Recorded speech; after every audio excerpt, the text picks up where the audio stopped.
On November 16, 1951, the mist clears from Portsmouth Harbor as Captain Dennis Campbell ascends the gangway to board HMS Illustrious. Inside his briefcase lies just one piece of paper, a straightforward diagram that even a kid could sketch. It shows a flight deck slanted at 10 degrees toward the port side.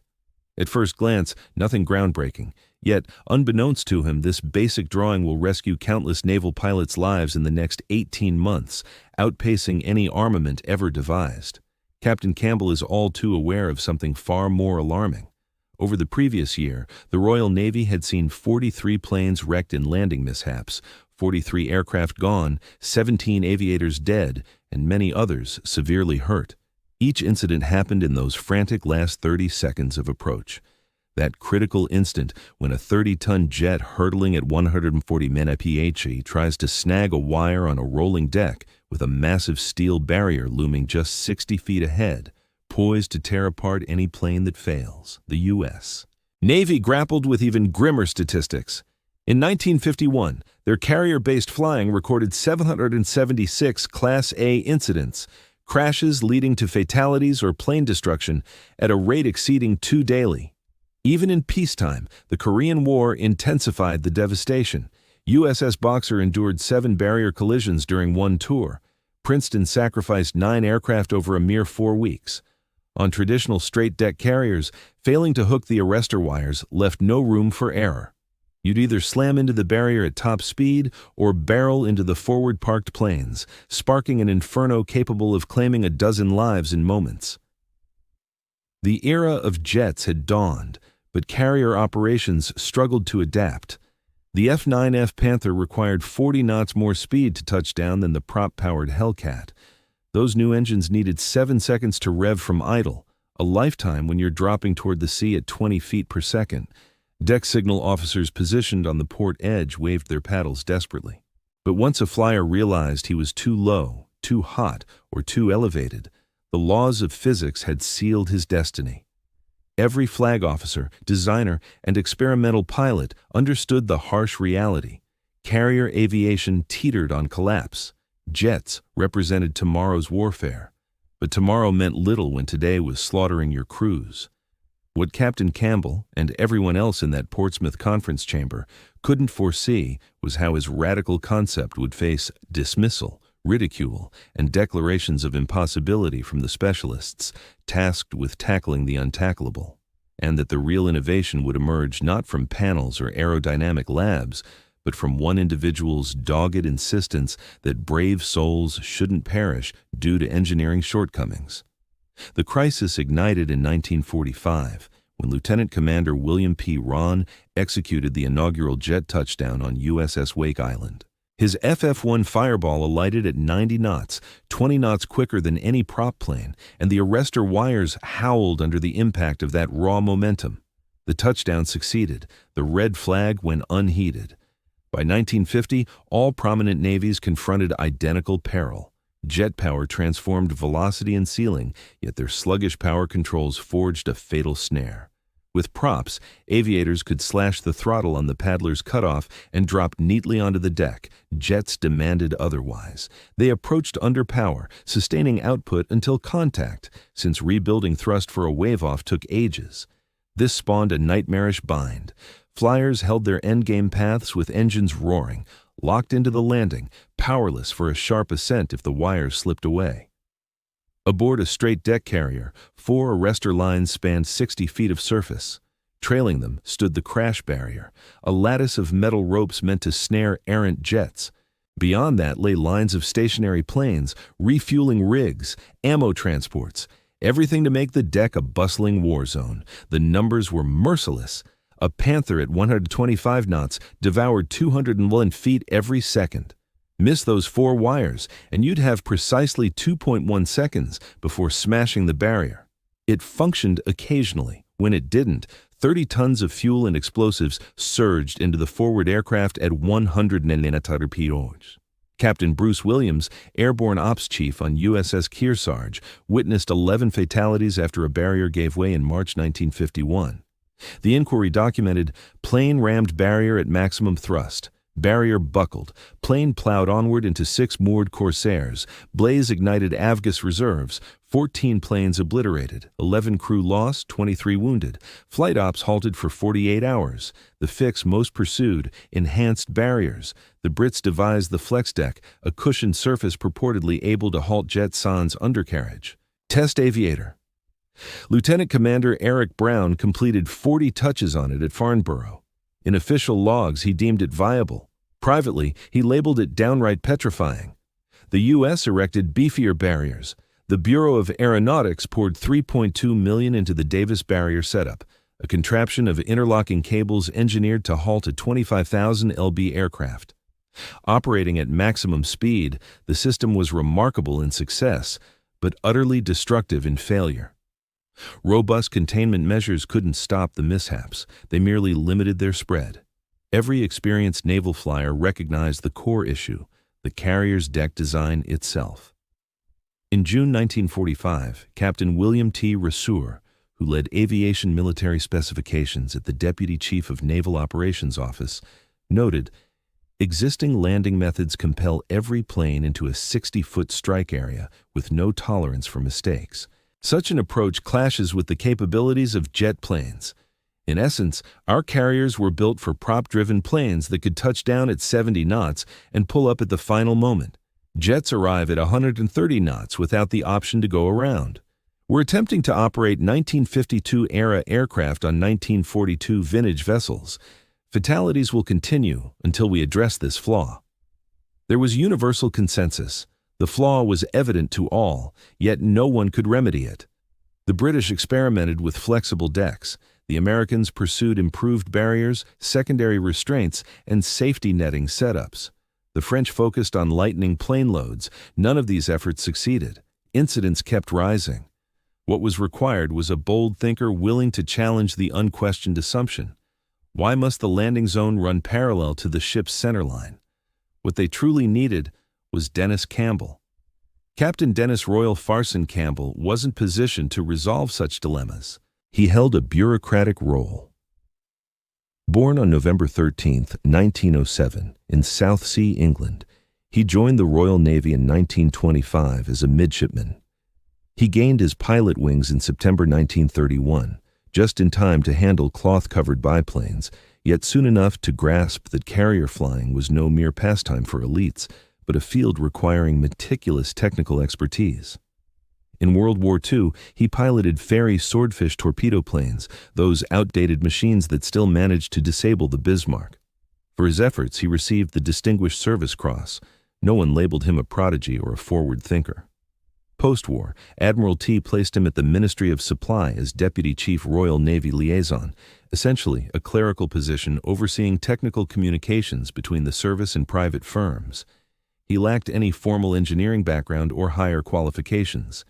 His duties involved documents, monitoring project timelines, participating in sync sessions, and approving orders. Yet, Dennis Campbell possessed a trait that no qualification could impart: an inability to overlook lost aviators. In 1951, he was at the burial of Lieutenant Michael Mick Lithgow, a test flyer who perished when his jet struck the barrier on HMS Implacable. Lithgow had been one of Campbell's trainees, only 23 years old. His descent was flawless, his velocity ideal, but he drifted 6 feet beyond the wires. The barrier gave way. The plane broke apart. His spouse was 5 months along in her pregnancy.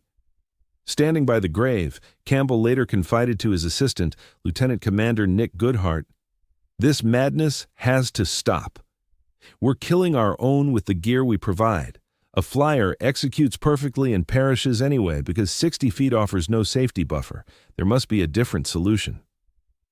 Goodhart figured it was just funeral rhetoric from an officer. But Campbell persisted in his fixation. He reviewed crash records. He spoke with low-level observers. He examined approach trajectories. Lacking engineering training, he resorted to what outsiders might: sketching diagrams. The breakthrough arrived on a train journey from Portsmouth to London. Campbell doodled deck layouts in his notepad, attempting to imagine ways to afford pilots extra space. Unable to extend the landing surface, expand its breadth. Unable to broaden it due to the hull's set width, tilt it. He illustrated a flight deck slanted 10 degrees toward the port side. Suddenly, the approach area didn't terminate at the barrier. It extended over clear sea. A flyer who bypassed the wires could advance his power, gain altitude, and attempt another pass. No barrier smash, no impact with stationary planes, no disastrous wreck, just sky, waves, and an opportunity to retry. The concept seemed so basic it bordered on ridiculous, suggesting either a stroke of genius or a glaring oversight that any true specialist had long recognized. On August 7, 1951, Captain Dennis Campbell gathered a group at the Ministry of Supply. Present were Louis Boddington, head of the Naval Air Department at Farnborough, Rear Admiral M.S. Slattery, director of Naval Research, and 6 top aviation specialists. Campbell unlatched his case and displayed the drawing. Chaos broke out in the room. "That's outright prohibited." Commander James, the lead flight operations expert, spoke calmly. No need for volume. His statement landed like an immutable law of nature. The International Air Navigation Convention mandates that all carrier activities align with the ship's longitudinal axis. Your suggestion breaches a foundational rule of sea-based flying established after 15 years of deck experience. This isn't progress, Captain. It's uninformed folly. Campbell had anticipated pushback. He hadn't foreseen the patronizing tone. He pressed on. "You're requiring aviators to descend perpendicular to the vessel's inherent sway. Carriers heave and sway along their spine. A sloped deck would force pilots to align. Positioned at an offset to that trajectory, they'd be battling lateral deviation non-stop. The touchdown zone would shift beneath them in unpredictable patterns. That setup would spike accidents rather than curb them." Lieutenant Commander Goodart moved to reply. Yet Louis Boddington, the non-military specialist from Farnborough, raised a palm. "Demonstrate the calculations," he said flatly. "Excuse me?" "The calculations," Boddington insisted. "You claim aviators will wrestle with deviation. Figure it out. An 8-degree tilt on a platform swaying through 12-degree pitches. What's the lateral shift during a 30-second descent?" Quietness fell. Boddington scanned the fellow technicians. "Anybody?" No one uttered a word. "In that case, we experiment with it," Boddington declared. "Captain Campbell, the Royal Aircraft Establishment in Farnborough, features a marked runway simulation. We could sketch an offset landing strip on HMS Triumph's deck. Within a week, we'd conduct mock touch-and-go maneuvers. Should the deviation issue prove genuine, we'd quantify it. If it's mere speculative alarmism, we'll see that clearly." Rear Admiral Slattery reclined in his seat. "Louis, grasp this. If you mark an offset deck on Triumph and aviators begin wrecking their planes, you'll derail not just your own path but Captain Campbell's as well." "Understood, sir." "And should it succeed," Boddington grinned, "then we cease losing skilled flyers who followed protocol perfectly." The trials kicked off in September 1951. HMS Triumph departed Portsmouth bearing a white-lined angled layout spanning her central flight deck. No physical alterations, merely markings. Over 3 weeks, naval aviators executed touch-and-go runs, treating the lines as authentic boundaries. The anticipated deviation challenge never materialized. Crews adjusted after just 2 attempts. Instead, they uncovered liberation.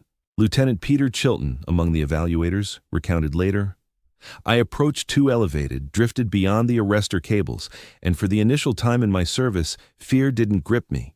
I simply advanced the throttle and ascended smoothly. No netting poised to destroy me. No plane in front, only open sky and another opportunity. It was as if my existence had been restored." By October, the outline deck experiments validated the idea's viability. The tougher challenge followed, persuading the skeptics. Since HMS Triumph flew the British flag, the vessel facing the gravest issues was American. The one whose aviators perished at double the Royal Navy's pace was U.S. flagged, and the U.S. Navy wasn't receptive to British personnel advising on aviation procedures. September 14, 1951. At the U.S. Naval Air Test Center in Patuxent River, Maryland. Lieutenant Commander Eric Brown faces 40 U.S. evaluation pilots, sensing every gaze weighing his credibility. Brown serves as the Royal Navy's lead test aviator, the individual with the most diverse carrier landings in recorded history. He owns every significant British naval flying benchmark. Yet at this moment, those credentials count for little, as he's set to inform the U.S. Navy their vessels are fundamentally flawed. "Gentlemen," Brown opens, "over the last 12 months, how many here have collided with the barrier? 7 arms rise, then 12, then 15. How many recognize a colleague lost to a barrier impact?" All arms lift. Brown retrieves his satchel. "Allow me to reveal an innovation the Royal Navy is trialing. It may seem outlandish, but I've executed 63 descents onto it, and here I am, intact, rather than remnants on a runway. Thus, I request your patience." He affixes Campbell's sketch to the board. A carrier's deck canted 8 degrees toward the left. The chamber erupts. "You're suggesting we touch down diagonally? The landing signal officer won't track the glide path. And the control tower? You've shifted the recovery area nearer to the superstructure." Brown pauses until the uproar fades. "Each protest you voiced we encountered fully. We then ran the trials. And this is our discovery. Miss the cables on a canted deck, and you survive. You boost power and circle back." Straightforward. Commander Harold Buell, head of VF-84, rises. "Commander Brown, I've been operating from carriers since 1943. Your proposal defies every tactic honed across 8 years of warfare. You're urging us to discard established methods for a UK hypothesis. I'm urging an end to fatalities from an engineering defect." The space hushes. Brown presses on. "You're operating turbojets on linear decks because that's your current setup, but those linear designs suited Wildcats and Panthers that could reduce speed and drop onto the surface. Turbojets lack that capability. Thus, you're imposing 1952 machines into 1942 tactics, costing lives in the process. The canted deck doesn't discard tactics. It evolves the ship to suit the plane." Rear Admiral Apollo Sosek, the top U.S. Navy flyer stationed in London, advances. "I've witnessed the triumph evaluations. Commander Brown speaks truth. The principle holds up. I've advised the Chief of Naval Operations to initiate matching trials on USS Midway. But Rear Admiral Alfred Pride, director of the Bureau of Aeronautics, dismisses it with a shake.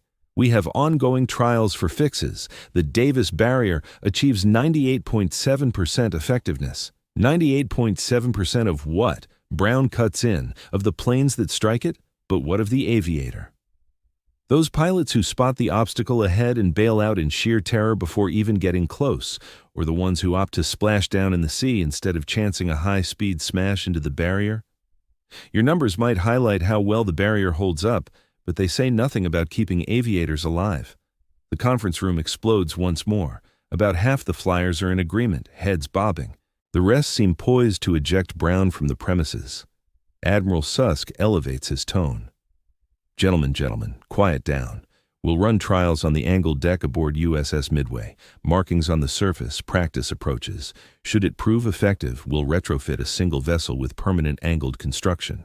If it flops, the concept gets scrapped, but we can't keep sacrificing aviators to a flaw we could evaluate and maybe resolve. Understood?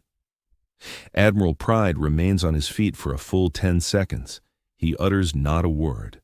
Finally, Midway tests approved. However, if this wild British notion leads to even one extra loss of life, I'll shut down the whole operation and everyone tied to it. Susk gives a curt nod. Understood. The session wraps up. Brown gathers his papers into his case, aware he's just staked his professional future on a simple stripe of paint. Unbeknownst to him, in less than 90 days, that line on Midway will perform so impressively that the U.S. Navy transforms USS Anti-Doom into the planet's inaugural fully angled deck carrier. If the instant when a single individual's boldness reshaped the course of events captivates you, be sure to subscribe and tap that notification bell, because the events that unfolded when the initial pilot touched down on Antietam's angled deck revolutionized naval combat for good. But hold on, let's back up to January 12, 1953. Near the shores of Guantanamo Bay, Cuba, Lieutenant Commander Harold Buell maneuvers his F-9F-5 Panther into the approach queue astern of USS Anti-Doom. It's his 43rd trap on a carrier, yet the very first on a genuine, non-painted, angled deck. This one's built solid, An 8-to-ground sponson jutting from the port quarter fused directly to the ship's framework. Boulay harbors doubts. His whole training has drilled into him the need to snag the wires or brace for the barrier. That ingrained caution has preserved him on 2 prior occasions, yet now the order is to disregard it all. He lowers his gear, fine-tunes his attitude, and signals the ball. Panther ball 3.2. Roger ball, the landing signal officer replies. Boulay's descent stays flawless, right up to the point where it veers off. A sudden breeze throws off his sight picture. Aircraft high by 6 feet, too elevated. On a conventional deck, this spells disaster. Normally, the LSO would wave him off, forcing a go-around, fuel burn, and another shot. But not this time. The LSO stays silent. On an angled layout, overshooting altitude isn't fatal, it's fixable. Boulay eases the nose down a touch, sheds the extra height, though now he's stretched out too far. He'd bypass the wires entirely on a linear deck. Here comes the moment of dread, when aviators overcorrect wildly and wreck. Still, Boule sticks to the pre-brief instructions. Miss the wires, power up and go. The runway's yours. Believe in it.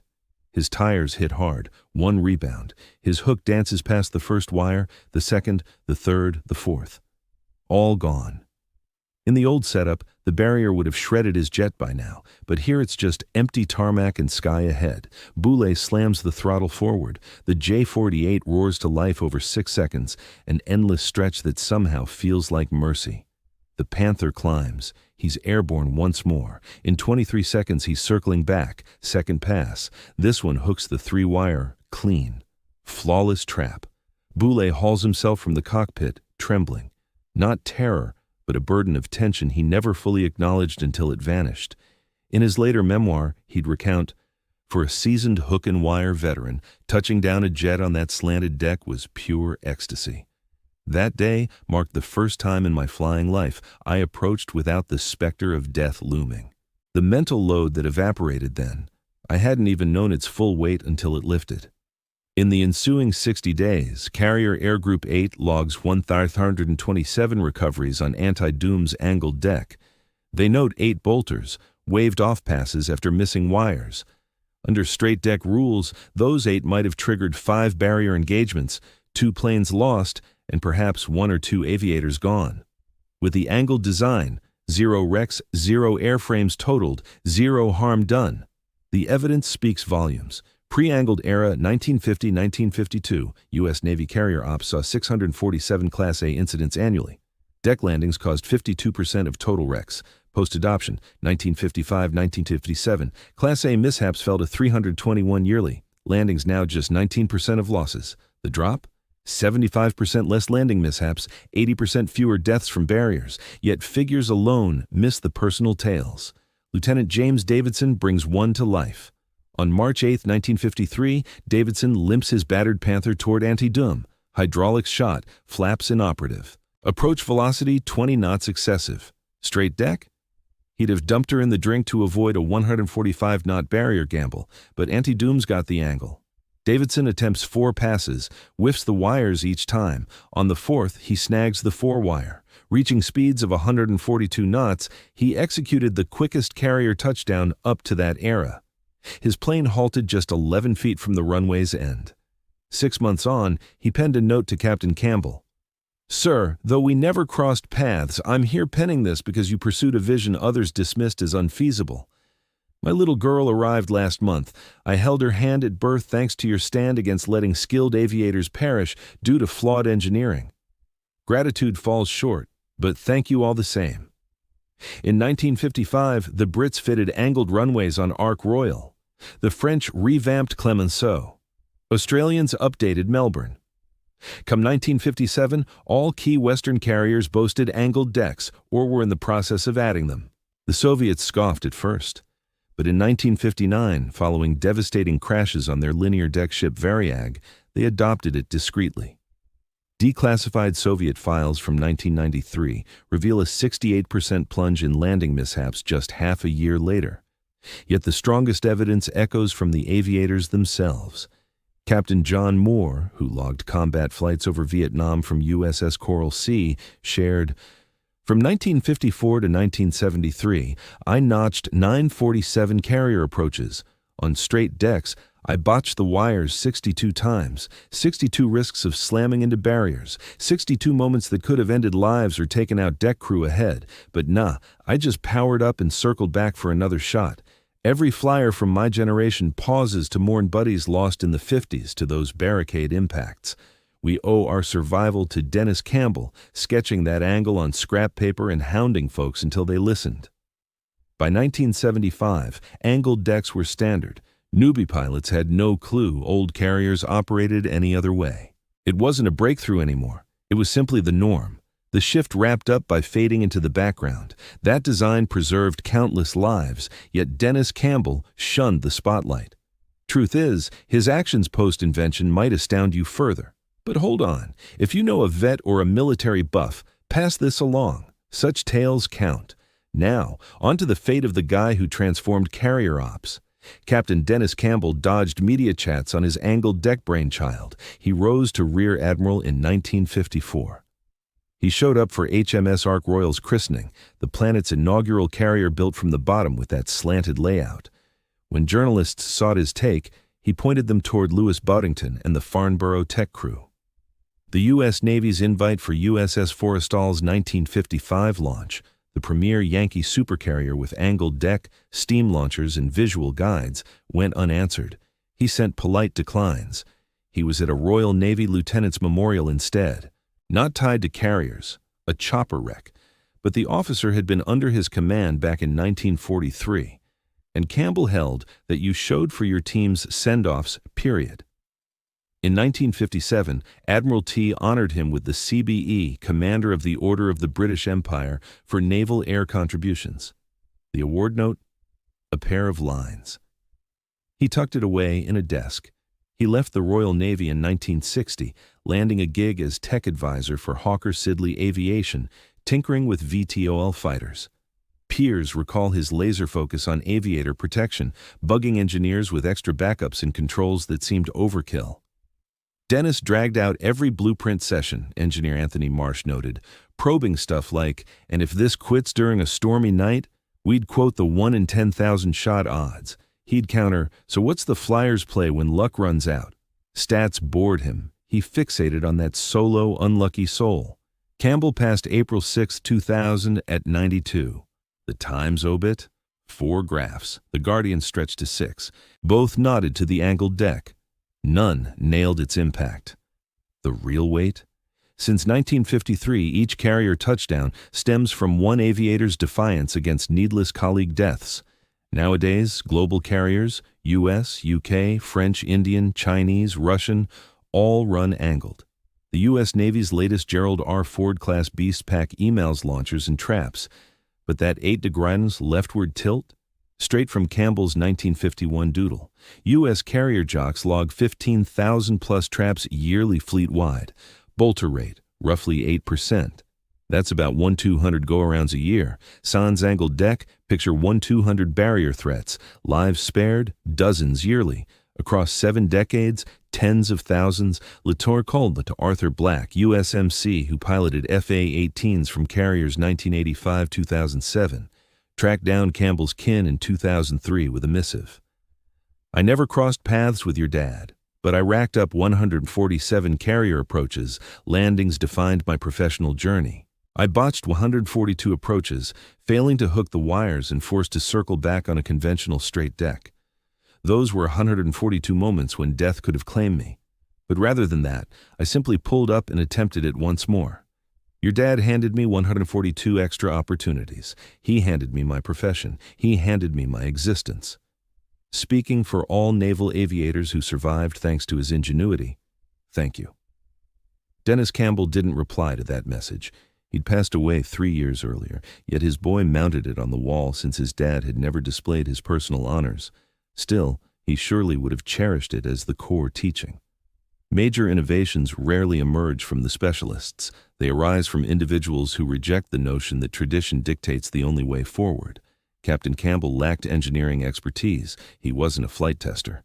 He was an administrator haunted by fallen comrades, bold enough to jot a basic diagram on a page and challenge the status quo.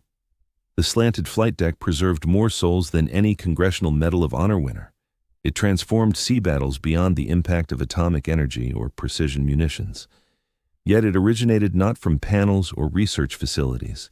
It stemmed from a journey by rail, a journal, a quick drawing, and the determination to speak out amid declarations that it couldn't be done. That's the true narrative. That's its significance.